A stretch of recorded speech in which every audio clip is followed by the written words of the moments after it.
आपकी असफलताओं का जिम्मेदार कौन है? आपके माँ बाप, जो चाहते तो हैं कि उनका बच्चा खूब नाम रोशन करे, खूब आगे बढ़े, लेकिन वही माँ बाप कभी ये नहीं चाहते कि उनका बच्चा रिस्क ले और कुछ ऐसा कर दिखाए जो इस पूरी दुनिया में किसी ने नहीं किया। इंडियन पेरेंट्स ये तो चाहते हैं कि उनके बच्चे घर के अंदर ही रहें, दिन भर घर के अंदर रहें और कुछ ऐसा कर जाए जो पूरी दुनिया में उनका नाम हो जाए। या फिर हमारा एजुकेशन सिस्टम, जो कि लॉर्ड मैकॉले ने 1835 में सिर्फ इसलिए बनवाया था ताकि वो हमें मानसिक रूप से गुलाम बना सके, उसकी हर बात को वो हमें फॉलो करवा सके और उसमें अपना कोई भी दिमाग ना लगाए। और आज हो भी यही रहा है। जब भी हमें व्हाट्सएप पर कोई न्यूज आती है, चाहे वो फेक हो, हम अपना दिमाग भी ना लगाए, सोचे समझे उसे फॉरवर्ड करने में लग जाते हैं, क्योंकि हमें एजुकेशन सिस्टम ने सेल्फ अवेयरनेस जैसी कोई चीज नहीं सिखाई है। हमारा एजुकेशन सिस्टम तो हमें इतिहास रटना सिखाता है, ना कि इतिहास रचना। और सबसे बड़ी दुख की बात तो यह है कि एजुकेशन सिस्टम में हम पढ़ते हैं, हमारे दिन रात जाते हैं, वहीं हमारा राष्ट्रगान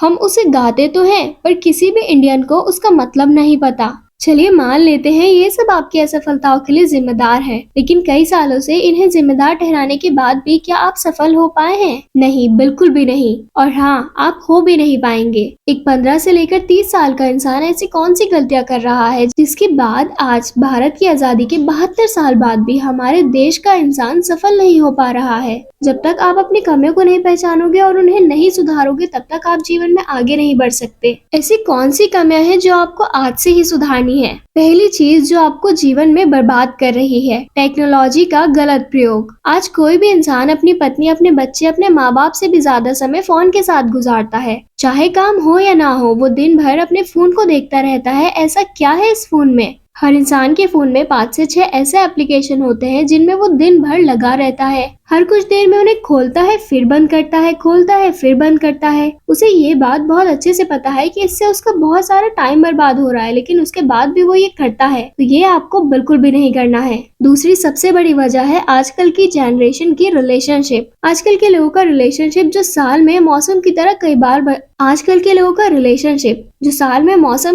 बार बदलता है। पहले ये परेशान रहते हैं कि हमारी जिंदगी में कोई नहीं है, और जब कोई आ जाता है तो परेशान रहते हैं कि आया क्यों है, और फिर जब वो छोड़ के चला जाता है तो परेशान रहते हैं कि इसने हमें धोखा दिया। और इसी धोखे से उभरने के लिए वो अपने जीवन में कई सारे साल और इसी धोखे से उभरने के लिए वो अपनी जिंदगी के कई सारे सालों को बर्बाद कर देते हैं। बाबू जान सोना के चक्कर में वो ये भूल जाते हैं कि उनकी जिंदगी में इससे भी ज्यादा बहुत चीजें इंपॉर्टेंट हैं। पहले वो एक दूसरे से वादा करते हैं कि एक दूसरे के साथ रहेंगे, लेकिन फिर वो न दोनों एक दूसरे के साथ रहते हैं और न टाइम उनके साथ रहता है। इसीलिए मत पड़ो इन फालतू के झमेलों में। तीसरी सबसे इम्पोर्टेंट वजह है हमारी सोच में इनोवेशन का ना होना। आज हम इंडियंस बहुत ही फक्र के साथ कहते हैं, और होना भी चाहिए, कि हम सुंदर पिचाई गूगल के सीईओ है, सत्य नडेला माइक्रोसॉफ्ट के सीईओ है, इंद्र नॉय पेप्सी के सीईओ है, और ऐसे बहुत सारे इंडियंस विदेशी कंपनियों के लिए बहुत अच्छा कर रहे हैं। लेकिन आज हमें और हमारे देश को इस बात की जरूरत है कि हमें ऐसे कंपनियों में नौकरी करने के बजाय ऐसी कंपनियां खुद की खड़ी करनी है। लेकिन हमारे देश में तो उल्टा हो रहा है। फ्लिपकार्ट और पेटीएम जैसी कंपनी बनाने के बाद भी हमने उनका मालिकाना हक विदेशी कंपनियों को दे दिया। यदि हम ध्यान लगाएं कि बड़ा नौकर बनने से अच्छा है कि हम छोटा मालिक बन जाए, तो अपने लिए और अपने देश के लिए बहुत कुछ अच्छा कर पाएंगे।